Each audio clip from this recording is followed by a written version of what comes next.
Good morning.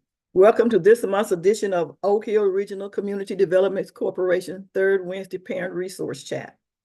As most of you know, I am Bettina Campbell, and I am a Social Service Coordinator and Medicaid CHIP Assister for Oak Hill Regional Community Development Corporation, which is the parent company for Healthy Kids Mississippi. Also joining us today is Lottie Miner, who is our program director at Oak Hill, and also Thomas Duke Robinson, who is our metrics and technology director, who's joining us to help us with the technology. We want to recognize Jennifer Garrett, who is our president, and we also want to recognize Dr. Michael O'Miner, who is our executive director. In addition to the Zoom cast, we are restreaming today's webinar on Oak Hill Regional Community Development Corporation, or Oak Hill Regional CDC, and Healthy Kids Mississippi Facebook pages. I want you to feel free to share your social media pages also. So most of you know that usually we have a guest, but today I'm going to be the one that's sharing some information with you about kidney disease, and especially in particular kidney disease in children. And then we are going to be talking about National Women and Girls HIV/AIDS Awareness Day, and about women's reproductive health. And so we again thank you for joining us. And those two events that I mentioned are events that are national events, and even world events that are important. But there are other events that also take place this month, and I just wanted to share a couple of those with you.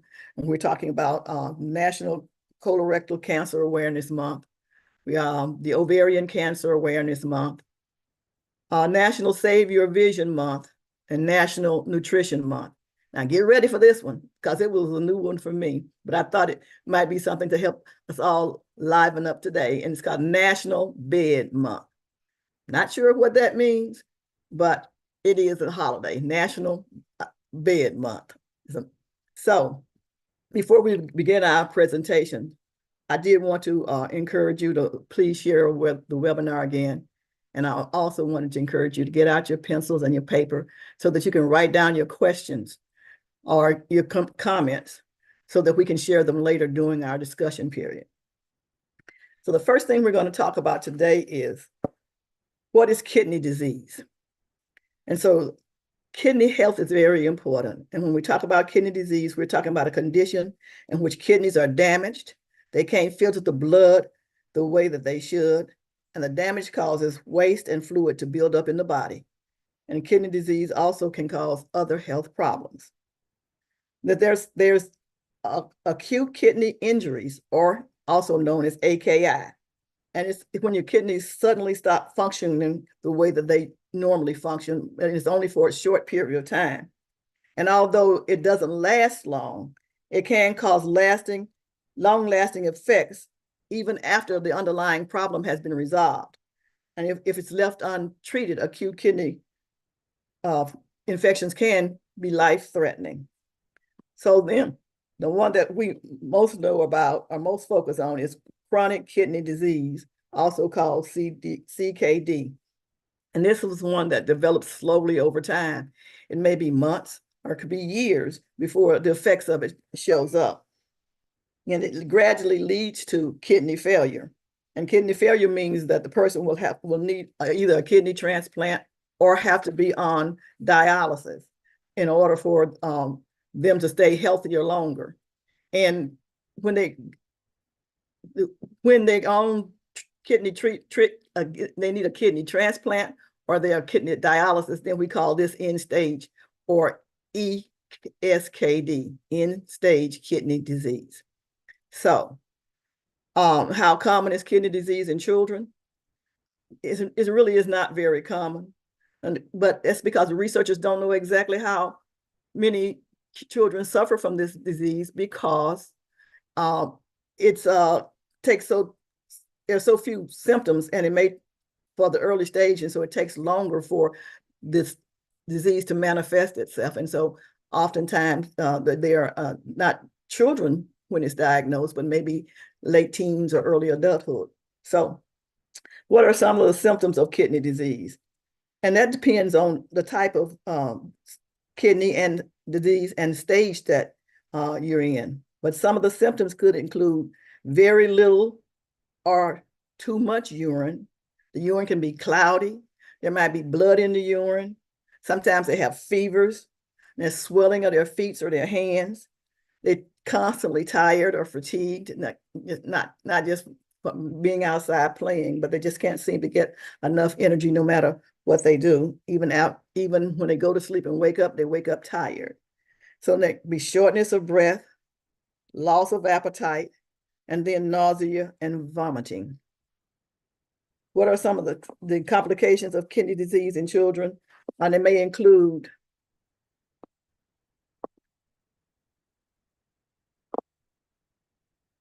anemia, cardiovascular disease or heart disease, electrolyte imbalance in blood, and especially with the potassium, and high blood pressures, metabolic acidosis. There can be minerals and bone disorders, cognitive issues, and again, the urinary incontinence. And it can affect children's lives in so many other ways, and it can cause them to have problems that relate to behavior or to relationships and to self-esteem. Children with CKD may have difficulty concentrating and learning, and they may develop language and motor skills more slowly than other children. So again, it's a lot that I've said in just a few minutes. I understand that, but you also understand that I'm not a doctor, so I can't go into it in great detail. This is not my subject of expertise. But what I want to do is strongly recommend to the parents or the guardians who may be listening and who want to learn more about childhood CKD or about ways to care for a child who may already have kidney disease. Or you may see some of these symptoms and you are wondering. I'm not trying to scare you. I just want you to be proactive and go and talk to your child's primary care physician to make sure that they run the tests that are necessary for you to be able to determine whether your child has CKD. And if they do, or it may be some other chronic illness, but if they do have CKD or if they have some other kind of chronic illness, I want you to remember that you are your children's advocate. You are who they trust and who they depend on to take care of them and make sure that things are taken care of as they need to be taken care of so that they can have a healthy life. And so I want you to make sure you're asking questions. If you don't know what questions to ask, Google the subject and go online and they'll tell you what you need to know. Go prepared to your doctor's office with those questions and don't let them blow you off. Keep asking the questions. Keep demanding that your child be seen that there's something wrong if what they're doing does not seem to be making the problem better or your child healthier. Keep asking until you get your child the help that they need as well as the help that they deserve. So again, I'm not a doctor, so I can't answer specific questions about CKD, but you know who your child's primary care physician is. And if you don't have a primary care physician for your child, or if you don't have insurance, then you can always reach out to Oak Hill Regional Community Development Corporation. That's what we're here for, to try to help you and your family get connected to healthcare so that you can have a quality life and a longer life. So, having said all of that, I need to take a break and just breathe myself because our next conversation may be a very tough one. I know that there are a lot of people who don't like talking about sex and sexuality, but we're going to cloak it in the Women and Girls Health Awareness Day, and we're going to look at their reproductive health. And I want you to take your breath and let's get started, because I know a lot of people don't feel comfortable talking about sex in public. For many of them don't even want to talk about it in private, but it is a conversation that's very necessary. And so today I'm going to share with you why it's necessary for us to have this conversation, to have it early and to have it often. So before we get started, I do want to ask you some questions. Now, these questions are not for you to necessarily answer because I don't want you to put yourself out on Front Street, but there are questions that I want you to think about and just trying to give us a framework to get started. So the first question is, how many of you have heard that we should not talk about sex with our young people because to mention sex means that they're going to run out and just start having sex? And so the next question is, how many of your mothers sat you down and talked to you about sex, sexuality, or the reproductive health system? Next is, how many of you talked to your spouse or your boyfriend or your partner about sex before you first had sex? Or were you like most women and girls, and your 3 to 5 minutes were over and done with before you even realized what was happening? And finally, how many of you actually talk to your daughters or your children, for that matter, about sex? And when you're talking to them, you're using the correct anatomical terms for their body parts and also for the behavior actions that they're engaged in. All right. Whew. So let's start our presentation. Taking care of your temple. Next slide, please. And why is it important that you talk to your daughters about sex and sexuality? It's important because it gives them the vital information that they need to make decisions about their bodies. Decisions that made when they are a teenager could have long-lasting negative impact on their health. And so we want them to make sure that they have the language and the confidence and the information that they need in order to have sexual and gender identities and expressions that are truly representing who they are. And the power to be able to say yes and no over their bodies. Next slide, please.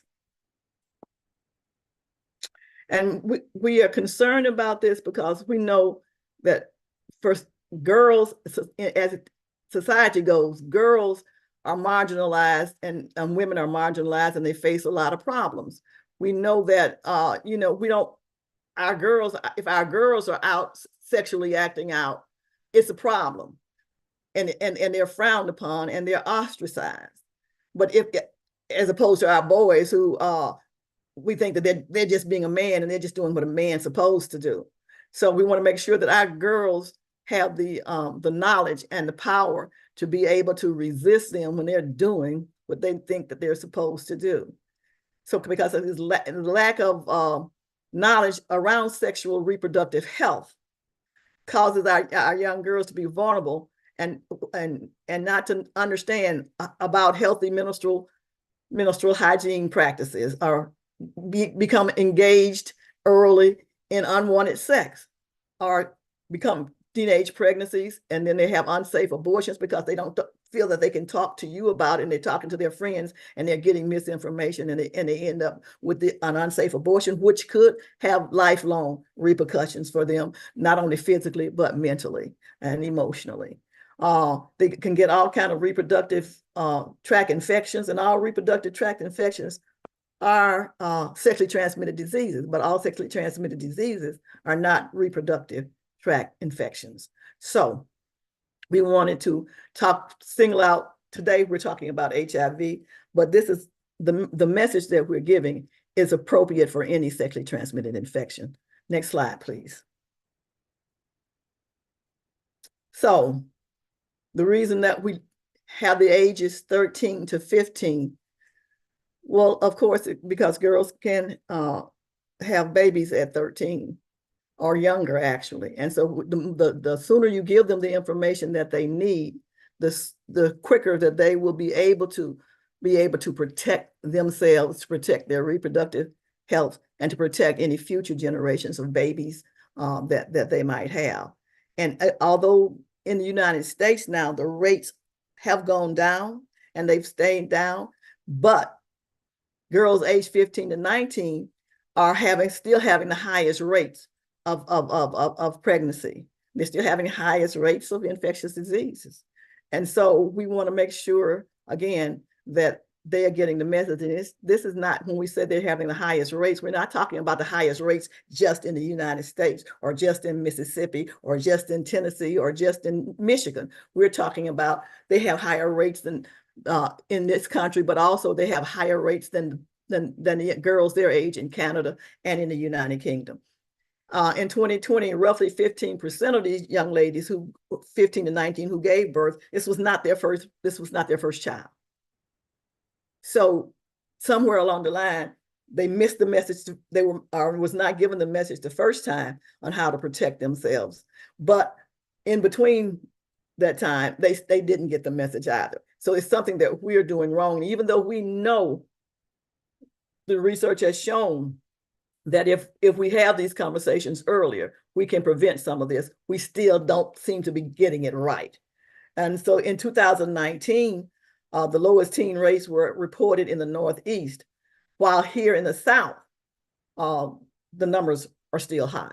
So it's something that we need to work on and begin to work on today, not tomorrow. Next slide, please.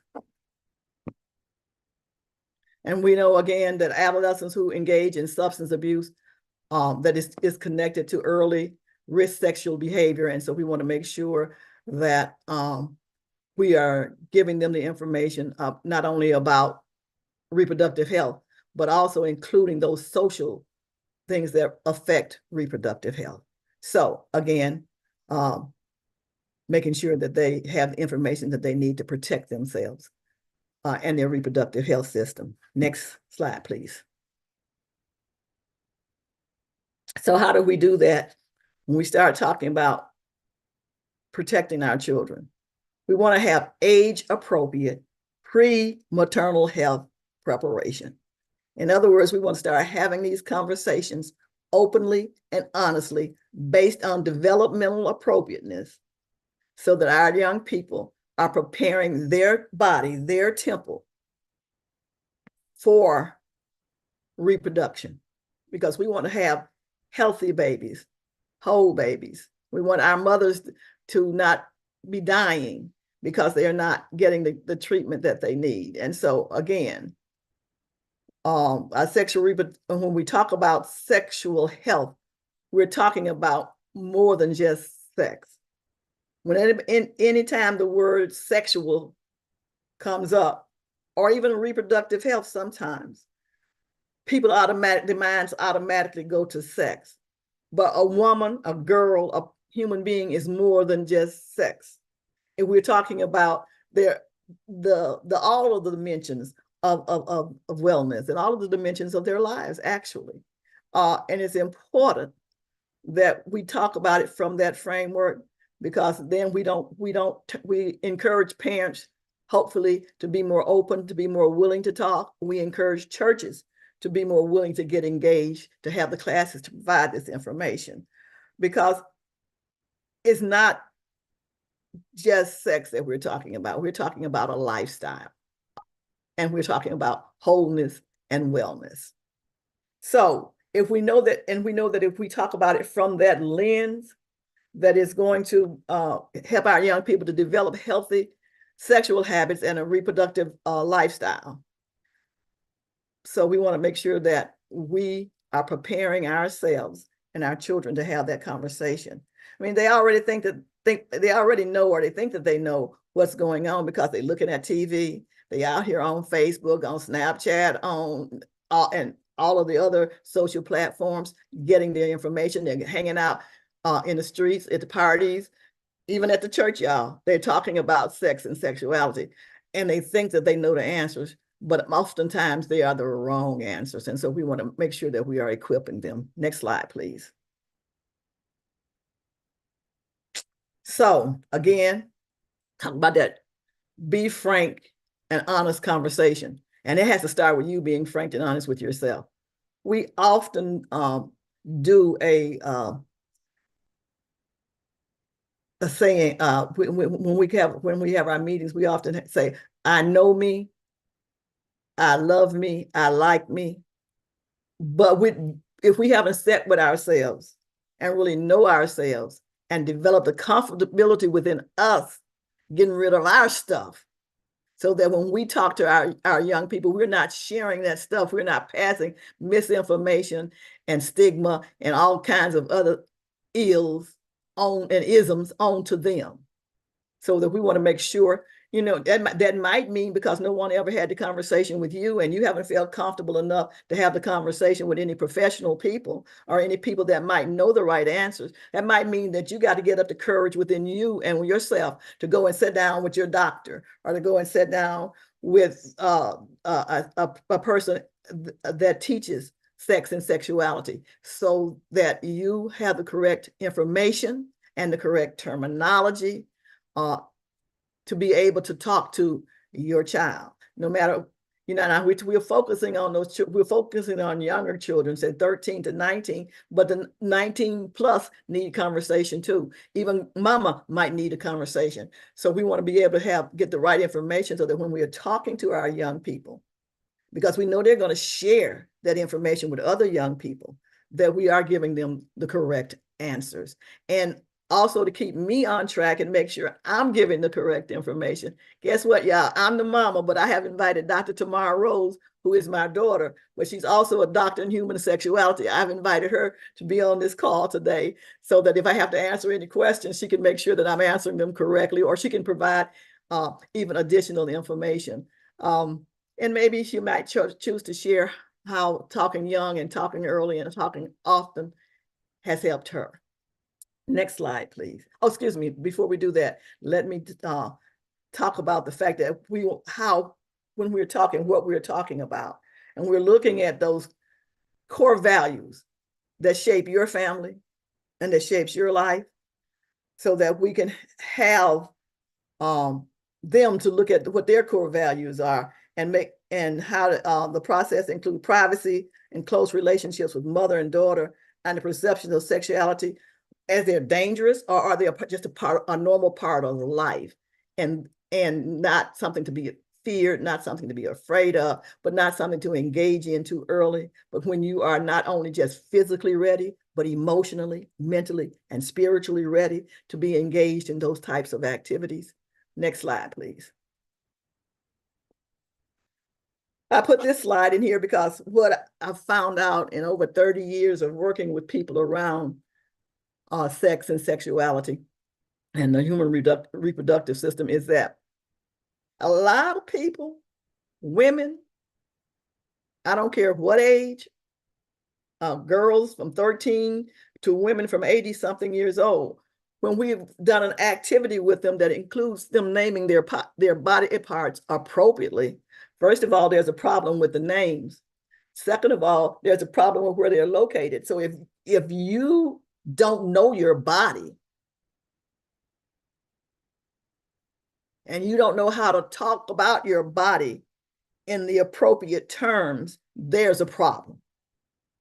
And there's a problem because you can't have conversations with other people and give them the correct information. But more importantly, you can't have a conversation with your doctor going into your doctor. And I've said this before, you going in, you trying to tell him what's going on with your vagina, and you're talking about my pocketbook.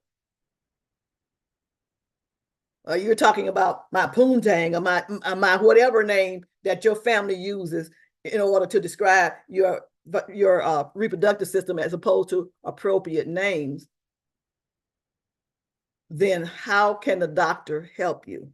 How can the doctor even understand? It's hard enough trying to understand medical terminology. How is he going to understand what you're talking about? And contrary to most beliefs, all doctors are not thoroughly knowledgeable about your reproductive system. They do get a semester or maybe 2 at best.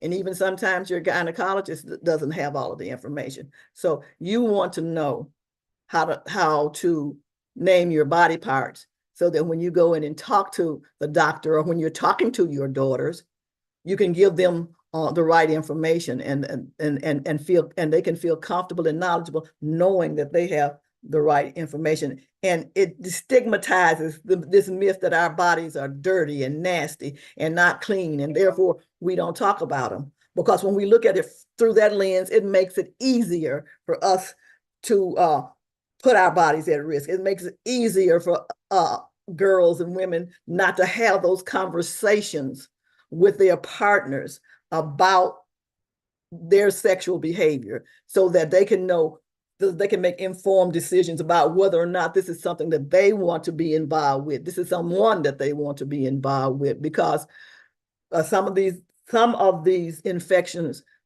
or that we get, there are no cure for them, and others might leave us scarred and unable to have children. And so we need to make sure, again, that we are using the correct language when we talk about our reproductive systems. And I always say that if you are ashamed to talk about it, then you ought to be ashamed to be involved in the acts. Next slide, please.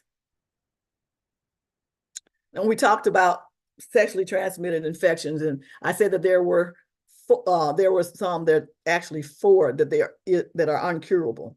So I want to just kind of run through this little chart with you and ask you, did you know that there are 30 different bacterial viruses and parasites that are known to be transmitted through sexually contact? And 8 of these are linked to the greatest incidence of sexually transmitted diseases. Of these 8, 4 are currently curable, and that's syphilis, gonorrhea, chlamydia, and trichomoniasis, also known as trich. And then there are 4 viral infections that are incurable, and it's hepatitis B, herpes simplex virus, HIV, and which is the human papilloma virus, the herpes, hepatitis, and hepatitis B. So again, those are not curable. And so today, globally, there are more than 1 million new cases a day. Excuse me, there are more than 1 million new cases a year. Rates of infection remain very high worldwide. These infections can lead to blindness or other neurological disorders. It could lead to infertility, mother-to-child transmission, which could lead to birth defects. And so again, we need to make sure that we are having this conversation with our children. And the only way that they can know if they've had an STI is that if they are tested and by the doctor, or they can go to the health department for a test, or there are some community locations. So learn what the resources, before you have this conversation. Again, one of the other things that you're going to do is prepare yourself about the resources that are available in your community that your child can go to. Oftentimes they don't go to resources in their community because they haven't had this conversation with you, and they don't want you to know what they're doing, and they know that the person that is at the doctor's office, or the person that is offering the test in the health department, or offering the test out in the community, is someone that they know, that knows you. So make it, when you have this conversation with your young people, let them know that no, you don't want them involved in any kind of sexual activity or any behavior before they are not only physically, but mentally and emotionally and spiritually ready to deal with it. But that if they do become involved, if they make that choice, that you want them to talk to you about it, that you want them to help, you want to be able to help them make the wisest choice for themselves, and that you're not that you're going to do it from a non-judgmental frame of reference. And that's hard, that is real hard. I'm going to just share a little bit with you about, I thought that I was ready, and I could talk to my daughter about any and everything, and nothing that she was doing was going to make me judge her. Yet when she came to me and talked to me about a situation, it became all about me all of a sudden. And I truly just stepped outside of me and just went off on what this was doing to me, and how dare this be my. And then I walked out of the room and proceeded to go upstairs before I realized that I had just created one of the biggest barriers for my child, and that was me. So I had to turn around and go back down those stairs, humbly beg her pardon, and then sat down with her and had a rational conversation about what we were talking about. Because yeah, you know, I thought and she was not a teenager. Well, she was 19 at the time, but still, I can imagine what it might have done if I was 13 years old and not gone back down those stairs. We would not have the relationship that we have today. We would not be able to work in this field together to be able to help other young people, because I would have broken her trust because I did not stand up to my word. So when you have these conversations with your children, make sure, again, know you, make sure that you're ready to have this conversation, and make sure that you're ready to hear any and everything that might come back at you, because there are a lot of questions out there, a lot of behaviors that are going on online, offline, in the schools, yes, folks, in our churches too. So we need to make sure that we are equipping ourselves. And if we don't think that we can have that type of conversation with our child, then find someone who we know that we trust, who can have that conversation, so that your daughter, your son is getting the information that they need, no matter how old they are, from adolescence on, that they're getting the information that they need. And when I say no matter how old they are, I'm going to stop here for a minute and say we're talking about 13 plus. However, so much is going on in this world.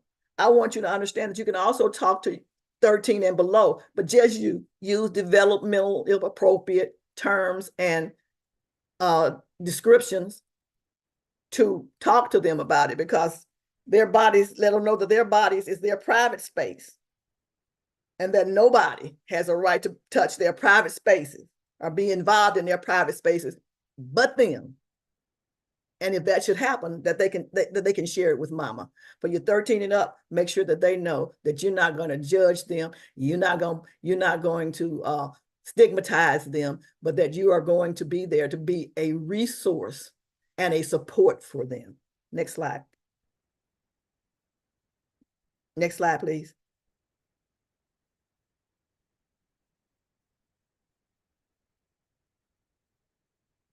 So I put this slide in there because, again, gonorrhea, we know it's sexually transmitted, but it's also become the sex superbug, meaning that there is very limited treatment for gonorrhea. At one time, penicillin was the go-to and cure-all for all STDs, but for gonorrhea now, it's become resistant. And so we want to make sure that our children just realize the seriousness of being involved in sex. It's not something that they should take lightly, or that they should do it on a dare, or just because someone else thought that they should, but that they should understand it.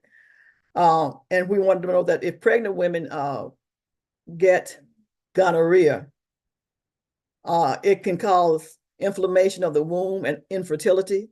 The infection can also be passed from pregnant women to her babies.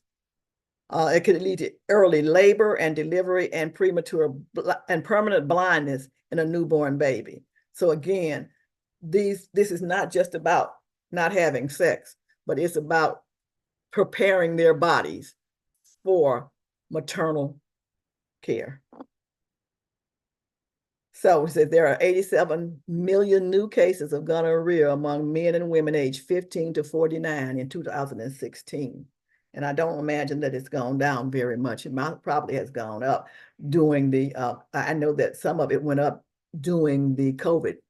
So I'm not sure where we are right now with it, but I know that it's still a threat, and it remains the superbug. So next slide, please. So, we talk about how we can help our children. We want to know how we individually can help our children, how our schools can help our children, how our churches can help our children. What's a framework? What does a model for helping them look like? So we want to make sure that when we're having our conversations, or when we're having programs in our church, or when they're going to a community program that is involved in HIV and STI prevention, then one of the first things they're doing is skills building. And we'll build those skills based on the values. And it should be the child's values, not the person that's doing the training, not the doctor's values, not their friends' values, but based on the values. And those values should be values that you're sharing with your child, that you're talking with your child about, helping them to understand that their bodies is a temple, that their body is special, that they have the control over their bodies. And the skills building should be around teaching them that, and around teaching them how to have that control. So one of the things that first things that they need to know is how to make decisions.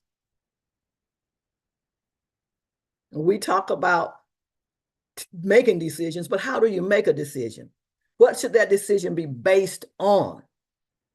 And then once you make that decision based on their values, based on what is important to them, because if they are being pressured to have premature sex, they're not ready emotionally, they're not ready physically and mentally, and all of the rest of it, they help them to understand that one act could destroy their desire to go to college, because now they got this baby that they have to take care of. And yes, you can still go to college with a baby, but it's so much harder for them, and it's harder for the family.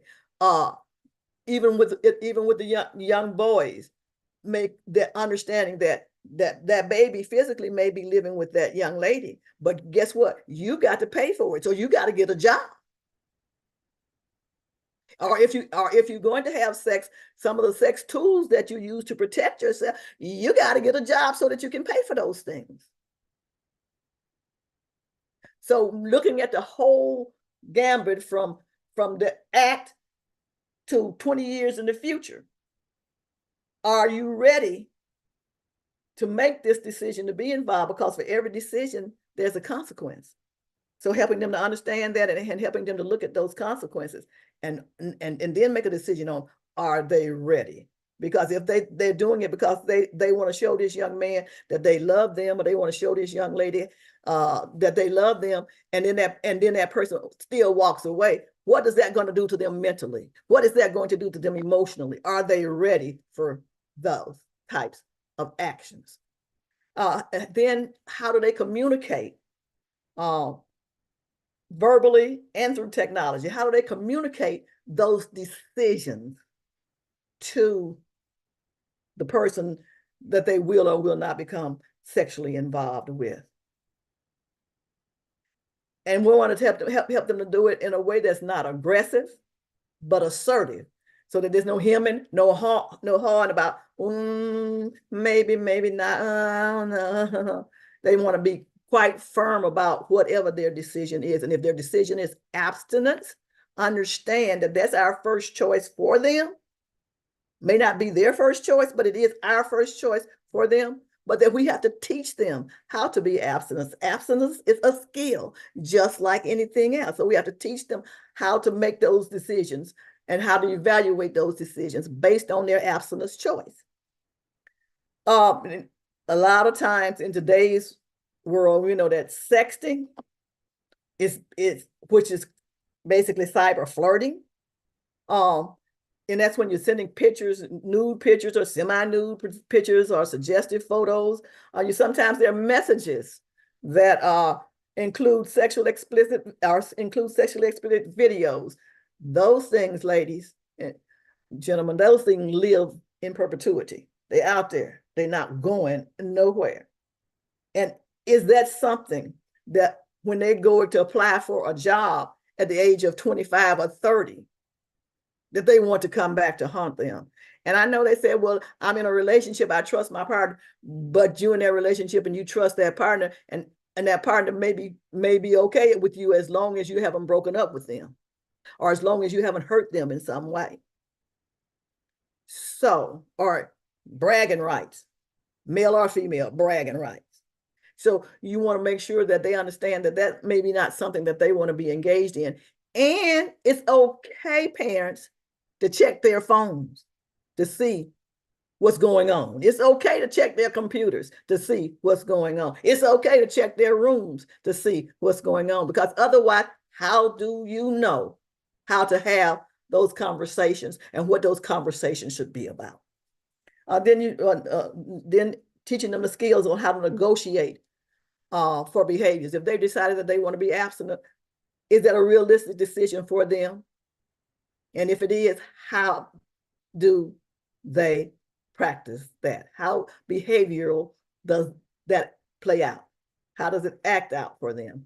So a good thing to do is to actually go through role plays with them, that or scenarios, to sit down with them, watch TV with them, watch get online with them, see what they're doing, so that you will know how to have those conversations. And then you will know how to help them to create a plan, an actual working plan. They should not say that they're going to be abstinent just because it's what the parent wants. It should be a realistic goal for them. How are they going to do that? What does it take for them to do that? Have they been able to successfully do that in the past? What did that look like? Now, how do I take those past actions and move them forward to the present and into the future, so that I am practicing what is best for me, the way that it's best for me. Next slide, please.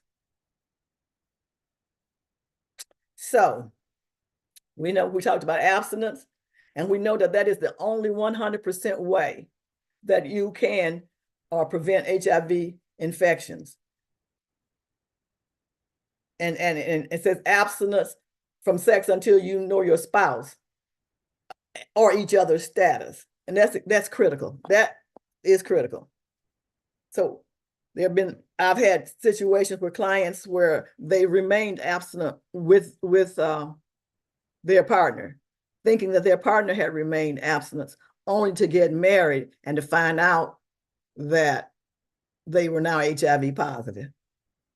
And so it's critical that you establish that communication, and you establish it, that you let your partners know that okay, we're going to be married, or we're going to be involved in a relationship, but before we take it to the next step, I need to know that you are HIV, STD, STI infections clear.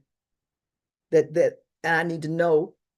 I don't need to know who you've been involved with, but I do need to know how you were involved with them. What types of sex did you have?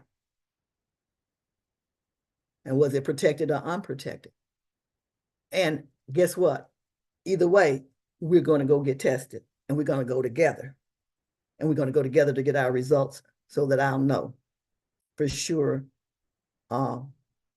that you are HIV negative. The other thing is, if you're in relationships, is to be faithful.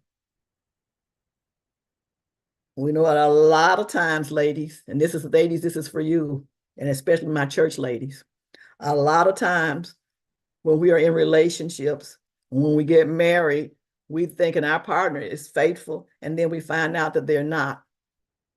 And we're hurt, we're devastated, but we make the decision to stay there. But we don't question whether or not, what kind of sex they've been involved in, whether or not it was protected. We don't demand that they come with us to get tested. And I guess I can't tell people to demand anything, because you know what type of relationship you're in. And demanding it may put you in, if you're in a domestic violence situation, it may put your life at danger. And I won't tell you that. And you might have to jump up and move out of your house. And I'm not going to tell you that, because you're not coming into South Haven to my house. What I will say is, know your situation and figure out a way that you can have that conversation, and make sure that you get yourself tested, so that you know what you're dealing with. And if you can't be abstinent, and if you can't be faithful, then use condoms. But you have to use them consistently and correctly each and every time, because that's the only way that is going to prevent any kind of a sexually transmitted infection, and that's 99% safe. So there's always the possibility of that 1%, but 99% safe if you use it consistently. That means each and every time, with each and every partner, and you use it correctly, and it's the right side. then you should be fairly safe from becoming HIV. I don't say safe, safer from becoming HIV positive, because the only safe way is abstinence. Anything else is safer. Next slide, please.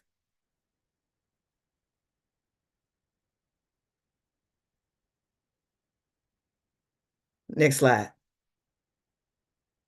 So now you can also increase your chances of remaining HIV or STI free if you remember to practice D and E also, and that's don't practice risky behaviors. That means that having sex under the influence of alcohol, and or if you know that your partner is using drugs and they're using needles, you want to make sure that they're using clean needles each and every time, and that you are using some type of prophylactic to prevent transmission, because you can also get oral infections. And so that you want to make sure you're using dental dams and those type of barriers to keep yourself safe or safer. So we want you to eliminate, when we say eliminate all exposures, using universal precaution if you have contact with other people's blood and our body fluids. So, next slide, please. So all of that gets us to, what's the role of the church in reproductive health and wellness? What is the role of the church in reproductive health and wellness? So we know that we cannot heal if we don't reveal. So what does that mean? If we can't talk about it in the church, we can't keep people whole, regardless of what type of illness it is or what kind of health disorder it is. And that, of course, includes sexually transmitted infections. And when I think about it, I think about 3 scriptures that come to mind. And one is Hosea 4:6. It said, my people are destroyed for the lack of knowledge. Because thou hast rejected knowledge, I will reject thee. That thou shalt be no priest to me. Seeing thou hast forgotten the laws of thy God, I will also forget thy children. So, in other words, if you don't know, in the context of reproductive health, if you don't know the information, if you haven't searched yourself and sat with yourself and become comfortable with this information so that you can share it with your children, and you don't talk to them, which is what we're doing now. We're not talking to our children and look at the repercussions we're having. Sexually transmitted infections, we're having birth defects, we're having mamas that are dying, we're having babies that are dying. And this will continue until we, the church, feel comfortable enough to allow for people to come into our church to talk to our children. If we don't have that the confidence in our ability, or if we're afraid to talk about it, or we're ashamed to talk about it, there's all kinds of stigmas and isms around talking about it, then first we have to get rid of those. And until we do, then we need to openly encourage our children to come to sessions that are being held at our church by professionals that know what they're talking about and feel comfortable talking about, and going to give our kids the right information based on our denominational doctrines. And we're going to be open and honest with ourselves and realize that all of our children, just because they profess God, just because they go to church, are not going to make the decision to be abstinent, and that we need to equip them with the knowledge, the skills, and the resources that they need in order to protect themselves. Because we're not talking about just one area of their life. We're talking about decisions that impact them throughout their life. And if they're given, if we go back to that HOPE education, if we give them the skills, those skills are good not only for protecting their reproductive health, but for making decisions about anything else in their life. And when we see Proverbs 4:7, it says the beginning of wisdom is that get wisdom, though it costs you all you have, get an understanding. In other words, there's some teachings where we're giving them piece of the lesson and not all of the lesson. So they're not getting a true understanding. And we have conversations with our children and we use these little cutesy names and stuff, and we tap dance around what's really going on and what they really need. And it ends up putting them at greater risk. So we need to make sure that we are being open, we are being honest, and we're having truthful conversations, and we're using correct terms when we have those conversations. And the Bible says, train up a child in the way that he should go. And when he is old, he will not depart from it. And they're not just, they're not, that scripture, when he speaks to me, and this is not just talking about spiritually train up a child. We're good at trying to do that. Even with our adults, we're good at ministering to that spiritual part of them, but we're doing a really poor job of ministering to the other parts of them, their physical, their social, their economic. So we need to step up our game as a church, acknowledge that sex is in the world and sex is in the church, and that in order for us to make sure that, no, we want abstinence. We want abstinence. We know that if they're abstinent, they stand a better chance of having a good reproductive health. But if they are not, then we as a church are failing them if we don't open up our eyes, open up our hearts, open up our minds, and begin to give them the information that they need, so that, as Kirk Franklin said, as Christians, we fall down, so that when they get up, they're not getting up with one of those 4 H's that they cannot get rid of. Next slide, please. Next slide, please. Okay, it's time to talk. I've done a lot of talking, and I know I've said a lot, but I'm excited to hear your questions and your comments. But before we get started, again, I want to encourage you to share today's webinar on your social media networks. And we're going to take questions. You can either put them in chat, or you can open up your mics if you're on Zoom and ask the questions or share your comments. Let's talk.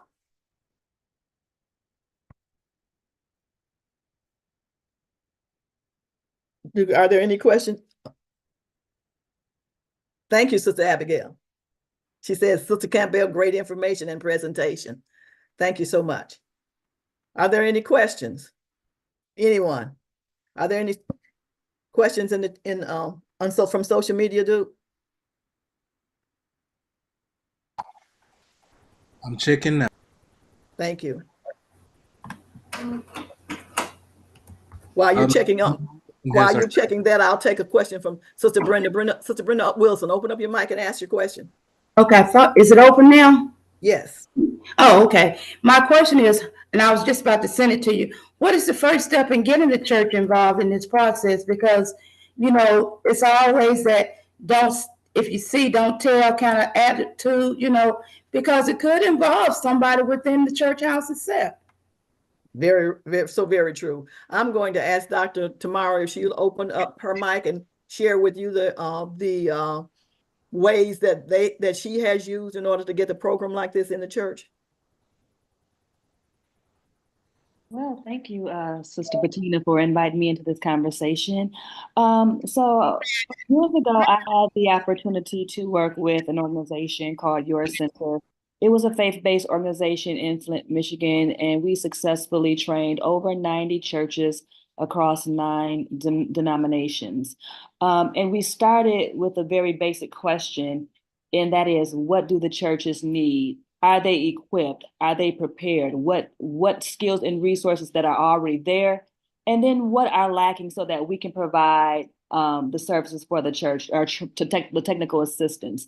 And so we also worked with the leaders of the church. Most oftentimes it was the first lady, a lot of times. It could have been the pastor or whomever they designated to be that liaison, but we provided the church with the churches or faith organizations with trainings based on a curricula that was developed by myself. And it incorporated a lot of the components that Sister Bettina just mentioned in like communication, negotiation, conflict resolution, understanding values and decision making. And then we also utilized the bylaws and the tenets of that particular faith organization, and we worked within those things, right? And so what that meant or what that looked like is that some of the organizations were like, yes, bring in everything you got, a comprehensive conversation around sexuality. We need that. Some churches were like, bring in condoms. Some churches or organizations were like, no, we're not ready. But by the time we finish having the conversations and providing them with the training to be able to serve in that capacity, they were like, no, we do need the condoms, or we do need this particular piece of information that we did not have before. And so it was kind of an ever evolving type of a process. But what remained was the core components of that program, which is called Your Blessed Health. It's documented. There's several peer-reviewed journal articles about that. So if you search Your Blessed Health, you'll see that University of Michigan Prevention Research Center put the science behind it to make it evidence-based to prove that it did work. And so some of the churches created purity programs. Some of them created women's ministries or other health ministries. Some of them also we had some pastors actually preaching about sexuality, right, from the pulpit on a Sunday morning. So it kind of varied between the different organizations. And then another thing that we utilized was we had this group of young people called the Sexperts, and it was a beautiful relationship between many of the pastors who were they served in the advisory capacity. And they worked with these children to create a talking point or a policy brief on how to bring the young people into the conversation by creating a safe space within their congregations and within their communities. And so that's just some of the things that we've done. If you're interested, you can always give your information to Sister Bettina or whomever she designates to give the information to. And I'd be more than happy to come and train the church or have a conversation with the church leaders about the importance of, this conversation around sexuality. Because like Sister Bettina said, when we talk about sexuality, it's not so much about intercourse, but it's about your body. How are you taking care of your body, basic hygiene, and how are you creating a safe space so that if something happens, if I have that concern or that conversation, I'm able to come without judgment, to the congregation to be supported, because we do know that historically the church is the place where we come as Black folk to heal. And so that is a component of healing that I see in doing this work for 35 years that is necessary for the church to be, and how do you create that space non-judgmentally by also understanding that sexuality is who we are. We all got here through this very act of sex, right? So it's who we are in terms of our gender, right? Our biology, but then also emotionally, mentally, and spiritually, culturally. How do we address these things so that not just our children, but our old people, our older, wiser generation feel safe? Because one thing that Bettina, I would like to add to her conversation is that our older generations are having sex too. And when they were having sex, when they were married in the context of relationships, it was for reproduction. But now they're widowed and they're living in assisted living facilities. And so if we're not having these conversations in any capacity with any group of people in our congregation, we are failing them. And the beautiful thing about it is if you don't have the resources, there are tools such as myself, that's out here available for you to not be a barrier, right? But I like to do beautiful exercises with the church to talk about why we are a barrier as an adult. Actually, that's what interestingly enough, I did my dissertation on just that, the lived experiences of faith leaders, male and female, to implement sexuality programming in their churches. That's actually what I did my dissertation on. And so it was a very interesting thing. And like I said, so if anyone's more interested in this conversation, I would love to have the conversation. Just reach out to Sister Bettina and she can connect you to me. I hope that answered the question. Thank you, Sister Tamara. Yes, Brenda, you still have your hand up. Is there another question you want to ask Brenda Wilson? Oh, I'm sorry. I should have lowered my hand. I'm sorry. That was great. I enjoyed that. Did that answer your question? It did. But I know there are going to be a lot of reservations because we're in the old South. Even though people know things do happen, they're just very resistant to having those kinds of talks in a church setting. I'm going to say this. Yes, they are very resistant. And with today's political climate, it's becoming even more important. But there's going to be that resistance. I know when we first became aware of HIV, we had 2 presidents that went through a cycle where they couldn't even say the word sex. And as a result, we lost over half of our hemophiliac population. They died because it was in the blood. But because they weren't talking about the words, they weren't looking for how to provide a cure because they thought it wasn't an important group that was being infected. And so, yes, Sister Pat. Okay. I'm sorry, go ahead. I believe that we probably could have the talk, but not at the church's facilities. And that might make it easier.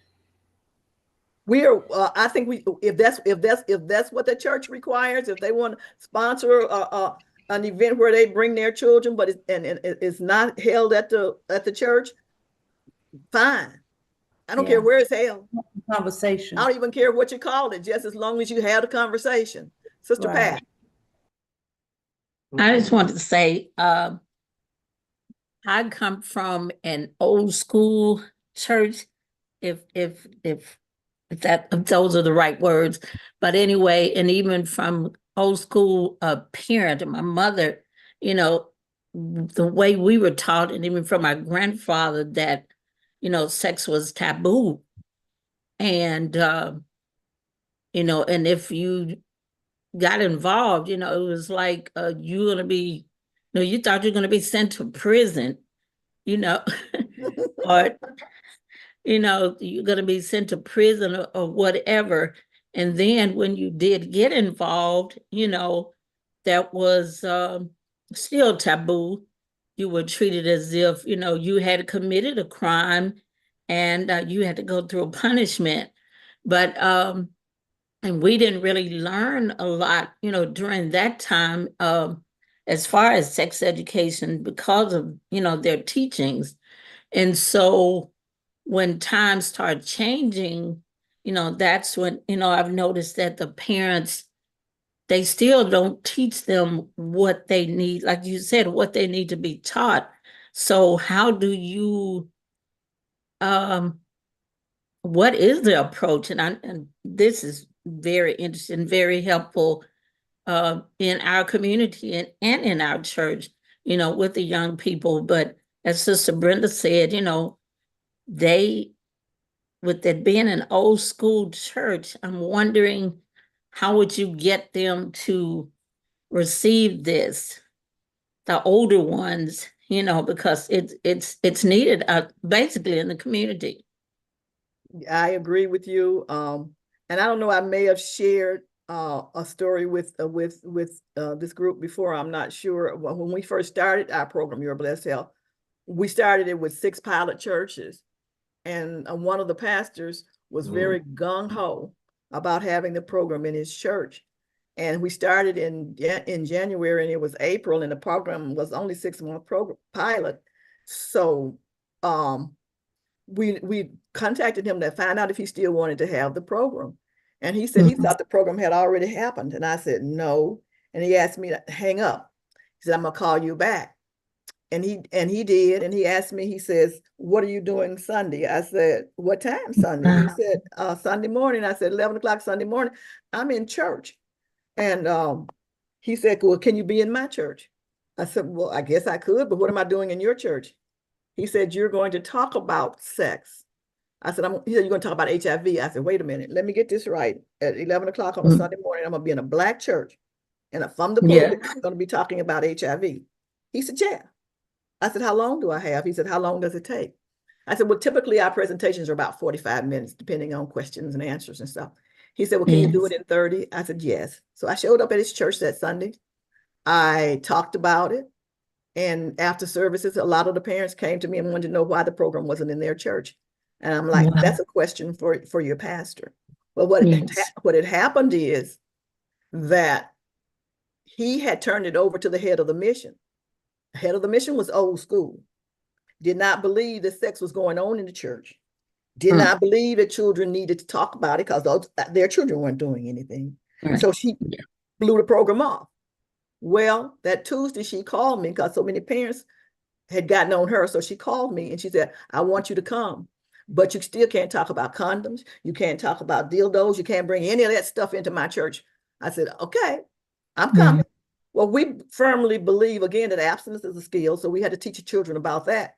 But we also know that if they are taught those skills that we talk about building, about the active communication, about making decisions based on their values, about how to communicate those decisions, and then negotiating for behaviors that they will or will not be involved in, we believe that that program was solid enough in and of itself to help the young people make the right decisions. And so we went there. It was in April. In December, 21st of December, to be exact, I got a phone call from the same mother. And she wanted to know what we were doing on December the 27th and 28th. And I'm like, we're doing nothing. I closed my agency down for 2 weeks doing this time. And she said, but you can't, you got to come. And when you come, you got to bring all of the information, the condoms, the dildos, the whatever. She said, you got to bring them. I said, I pulled my phone away from my ear and took a long, hard look at it and said, sister, mother so-and-so, is this you? And she said, yes. I said, what happened? And she said that they had a service in their church, a funeral, that Saturday before. And that there were almost 1,000 young people at that church. Many of them were gay, and they didn't know how to provide services to those young people. And that Sunday, 5 of their young men got up and came out to the church and asked the church not to turn their back on them. And she said, we can't lose our babies. How can we help them? We need to know. So you need to come, and you're going to do a session with the children, and you're going to do a session with the adults. Because we need to know. And mother became the most staunchest advocate that your center could have had for why church needs to talk about sex. In fact, my understanding is that she went all over the city, and I didn't find this out until I was down here, that she went all over the city talking about to the churches, you need to have this program. So again, you can start out with just teaching them, just providing them with the basic knowledge so that they will know where they need to come when they need the resources or need more resources. Sister Fenner, excuse me, just a minute. Did I answer your question, Sister Bogle? Yes. Thank you. Sister Fenner?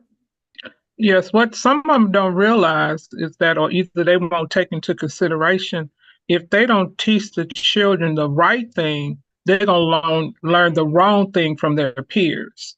And Yes. that's what's hurting them. They're going to learn the wrong thing. They're going to go by what their peers say because there are no adults around telling them what the right thing to do. Yeah. Not only what their peers are telling them, Sister Fenner, but what Beyonce and all of the rest of them are telling them in their songs and out there on whoever they're following on Snapchat, on Twitter or whatever. That's where they're getting their information from. Some of that information is right on. Other of it is very wrong. And so we need to make sure, that they are getting the information. Sit with them, listen to their songs, watch what they're watching, listen to the conversations, and then interject into those conversations the right information in a way that's non-judgmental so that you don't turn them off. Okay, well, yes. So we need this education too then. Yes, you do. Parents and grandparents. That's the point of today. Yes, you do. Yes, Sister Dr. Tamara. And I just wanted to add, statistically speaking, when we educate young people about their healthy options around their sexuality, statistics will show that they do not engage in sex more often, but less often, because they understand in totality the consequences and they are able to make informed decisions. So not only do they delay the onset of sexual activity, they are actually more prepared when they do decide to engage in sexuality, which reduces the likelihood of transmissions of sexually transmitted infections, but also it increases their other health outcomes and life outcomes. They go on to be more successful overall in life because they understand how delayed sexual intercourse is important in how engaging in sexual intercourse when unprepared could impact their life over the long haul. So it's not that having the conversation increases anything. It's really about unpacking the fear around why we can't have these conversations. What is the fear? Getting to the root of the fear and unpacking it and seeing, is it really realistic? Because at the end of the day, sexuality, again, is so much more than intercourse. And as adults, that's what we always default to. And oftentimes that's not where kids' minds is at, right? And so again, it's about unpacking that fear. And yes, conferences are great, but what we really need to have is the buy-in of parents and the caregivers, because we can have a conference all day, but if the parents aren't there supporting the conversation, agreeing and in alignment with the conversation, there's still a disconnect and the message gets lost. Thank you. Thank you.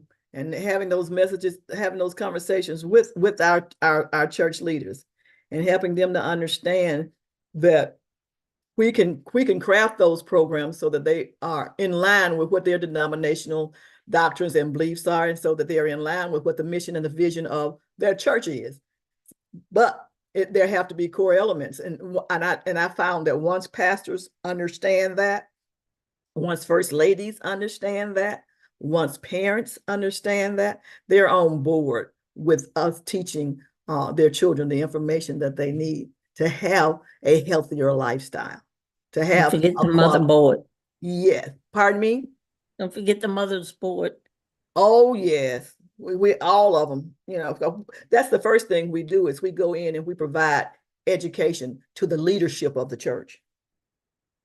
And that's whoever the pastor identifies as their leadership. And then we actually take them through the curriculum. They actually have to do all of the activities, the role plays, the skills building, whatever, all of the activities that the young people have to do, they actually do them so that they will understand what we are teaching their children. And so they are prepared and equipped to continue their teaching once we are no longer there to provide the information.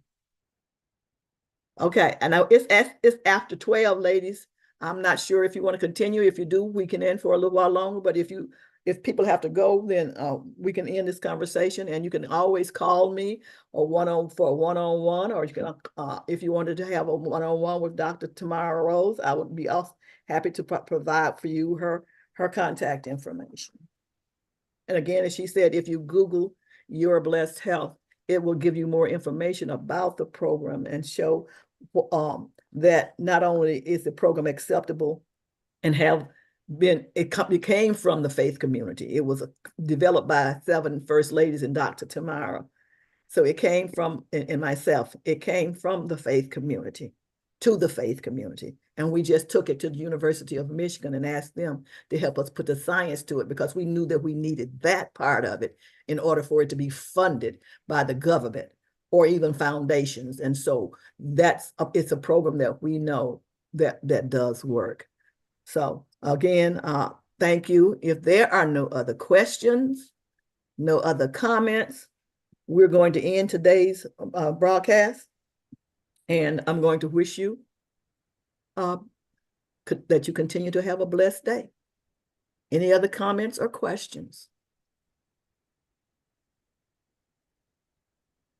Okay, everybody have a blessed day then. And thank you so very much for all of your continued support.